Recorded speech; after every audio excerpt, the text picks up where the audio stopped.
Fala galera, Paladino aqui na área. Tô aqui hoje para bater um papo com meus alunos do segundo ano. E se você costuma assistir essas aulas do Fractal Revisa para poder guardar ou relembrar um monte de conteúdos, eu preciso te orientar que essa aula em específico, ela é focada na prova dos alunos que do segundo ano vão fazer. Então esse aqui é um recorte com algumas das informações a respeito do sistema nervoso e não toda a informação a respeito do sistema nervoso. A gente está discutindo fisiologia humana e dessa vez o nosso bate-papo é sobre o sistema nervoso. E aí eu quero chamar os meus alunos para poder pensar em algumas coisas que nós discutimos e que serão relevantes para a nossa prova. É impossível falar de sistema nervoso sem falar da estrutura do neurônio. Então nós conversamos a respeito de algumas partes básicas que compõem o neurônio. Dessa vez nós fizemos uma estratégia diferente de estudos, nas quais eu mostrei para vocês, no seu próprio material didático, partes importantes do conteúdo. Você vai encontrar no seu próprio material didático a identificação de cada um dos segmentos do neurônio. Eu considero cada uma dessas partes extremamente relevantes. Para além disso, a gente vai precisar também revisar qual é o papel de cada uma delas. Então, através dos dendritos, os impulsos nervosos e as informações estão chegando no corpo celular. Através dos axônios, os impulsos nervosos estão deixando o corpo celular. E além disso, nós vimos que existia um revestimento lipídico, chamado de bainha de mielina, cuja função era acelerar a transmissão do impulso nervoso através da condução externa do impulso nervoso, passando pelos nodos de Ranvier. Então, em relação ao neurônio, são esses aspectos. Além disso, nós também discutimos uma representação gráfica da condução do impulso nervoso. Nessa representação gráfica, nós vimos a variação de duas variáveis em milivolts e milissegundos, e vimos também que nós tínhamos uma variação do potencial da membrana ao longo da condução do impulso nervoso. É extremamente relevante que você dê uma olhada em o que está acontecendo em cada uma dessas etapas. Eu estou pensando aqui como 1, 2, 3 e 4. Esse zero aqui indica voltagem, certo? Então aqui eu tenho voltagem abaixo de zero, voltagem acima de zero. Só para poder relembrar brevemente, mas você vai encontrar esses dados detalhados no seu material, nós destacamos isso. Aqui está acontecendo o fenômeno de despolarização provocado pelas aberturas dos canais de sódio.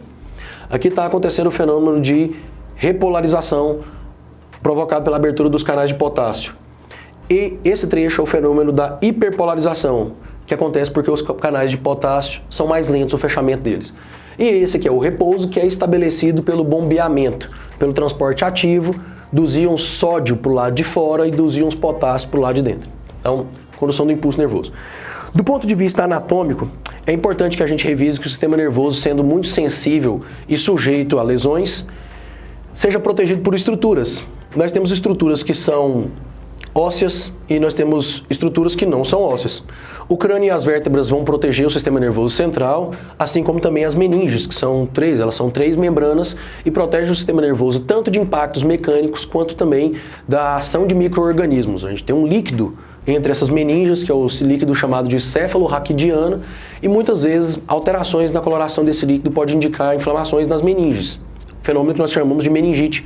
Pode acontecer por vários motivos, pode acontecer por infecção viral, bacteriana, fúngica, e aí distúrbios nessas estruturas aqui certamente vão provocar distúrbios no sistema nervoso. Quando a gente fala que uma pessoa teve um traumatismo craniano, provavelmente isso é provocado por uma concussão que vai provocar alguma fratura ou rachadura ou alguma lesão no crânio.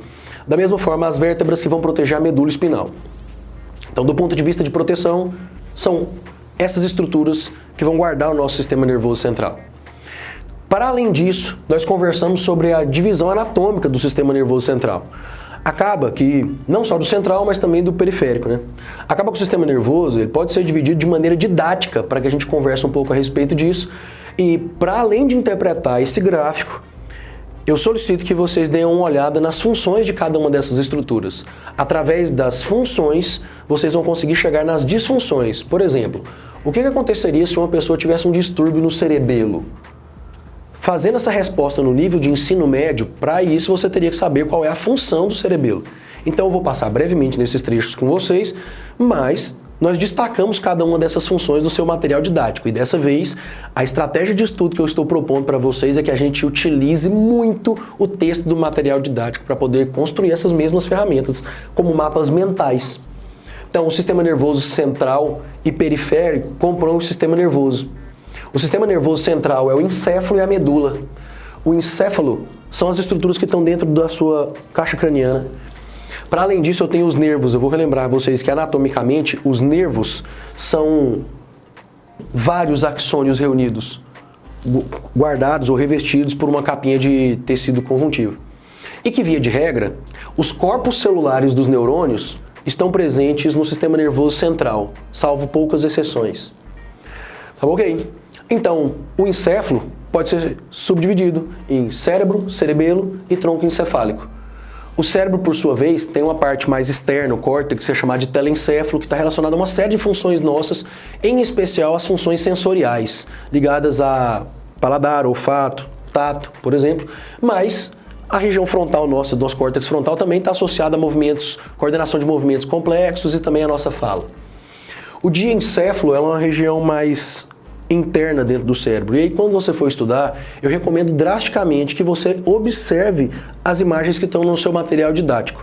Caso elas não soem suficiente para vocês, o YouTube está repleto de animações de computação gráfica que vão te mostrar a anatomia do sistema nervoso em 3D, o que, do ponto de vista de explicação, pode parecer que faça realmente muito mais sentido.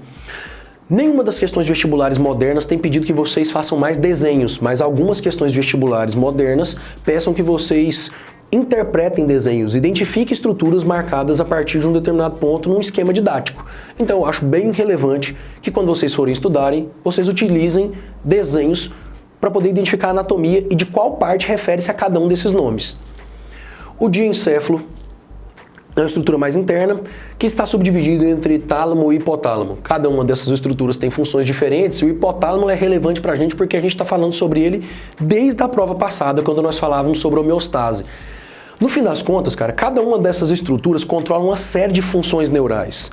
E aí, o que o ensino médio faz é uma redução didática. A gente conversa sobre as funções principais, eu vou colocar dessa forma, beleza? Então, você vai pegar as funções principais que o seu material didático destaca do tálamo e do hipotálamo para poder associar possíveis disfunções relacionadas a essas áreas. O tronco encefálico, a gente tem mesencéfalo, ponte e bulbo. As duas primeiras estruturas estão muito ligadas à parte de tônus muscular, postura corporal, coordenação quase que involuntária, porque de maneira geral a gente não fica pensando muito ativamente a respeito de quais músculos nossos estão contraídos ou relaxados à medida que a gente faz cada um dos nossos movimentos. Seja está estático, seja está sentado, deitado na cama, o tempo inteiro o seu corpo está coordenando músculos contraídos e músculos relaxados. Via de regra, os impulsos para essas contrações partem do mesencéfalo e também da ponte.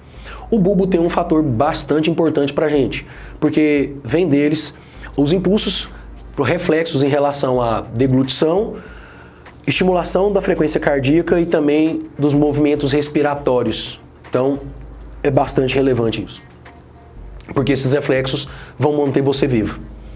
Para além disso, quando a gente conversa sobre os nervos, cara, nós vamos pensar nos nervos como sendo estruturas que captam informações do ambiente, levam para o sistema nervoso central. O sistema nervoso central analisa essas informações e devolve de novo através dos nervos para órgãos que a gente chama de órgãos efetores, invariavelmente. Podem ser músculos, algumas vezes podem ser também glândulas.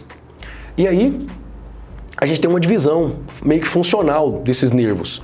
Os nervos que são somáticos, ou de certa forma o sistema nervoso periférico somático, trata-se daqueles nervos com os quais você é capaz de controlar as ações deles. Então todo o movimento da musculatura esquelética, todo o movimento que você é capaz de coordenar, todo o movimento voluntário é inervado por nervos somáticos.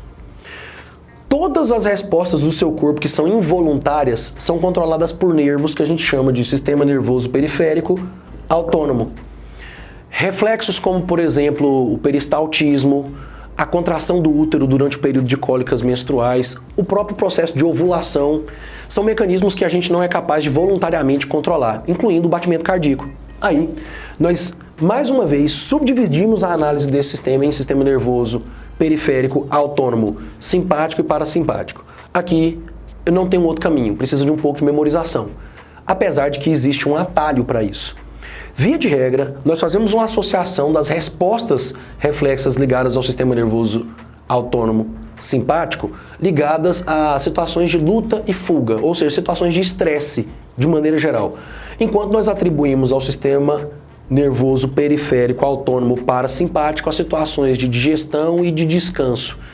O nosso livro está repleto de exemplos a respeito de reações opostas que são coordenadas pelo sistema nervoso simpático e parasimpático.